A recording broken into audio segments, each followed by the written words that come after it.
ভবিষ্যতের প্রধানমন্ত্রী জনাব তারেক রহমান সাহেবের আজকে এই জুলাই যুদ্ধের অন্যতম সেনানী উসমান হাদির কবর জিয়ারত করতে আসবেন। সেই সঙ্গে তিনি জাতীয় কবি নজরুল ইসলাম সাহেবের কবর জিয়ারত করবেন।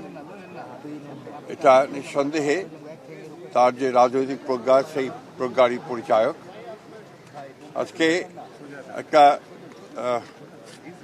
জটিল রাজনৈতিক পরিস্থিতির মধ্যে যারা তারেক রহমান সাহেবের আগমন বাংলাদেশে এটাকে অনেক সমীকরণগুলোকে সহজ করে দিয়েছে এবং আজকে বাংলাদেশি জাতীয়তাবাদের যে রাজনীতি, সেই রাজনীতি দর্শনকে সামনে চলে এসেছে। আমরা বিশ্বাস করি যে এই দর্শনই, এই রাজনীতি বাংলাদেশের জনগণের মুক্তির জন্য সবচেয়ে উপযুক্ত দর্শন।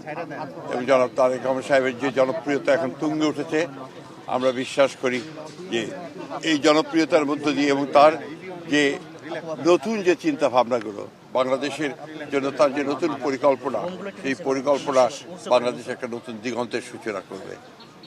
আমরা অত্যন্ত আশাবাদী। দ্রুত নির্বাচন যখন আপনার অনুষ্ঠিত হবে, সেখানে নিঃসন্দেহে জনাব তারেক রহমান সাহেব সবচেয়ে বেশি সাফল্য লাভ করবে। সেই আমরা মনে করছি যে সেটা অনেকটা দূরীভূত হয়েছে। তবে চক্রান্ত ষড়যন্ত্র সেটা আগে ভাগে কিছু বলা যায় না। তবে এখন মানুষের মধ্যে সেই সংখ্যাটা দূর হয়ে গেছে।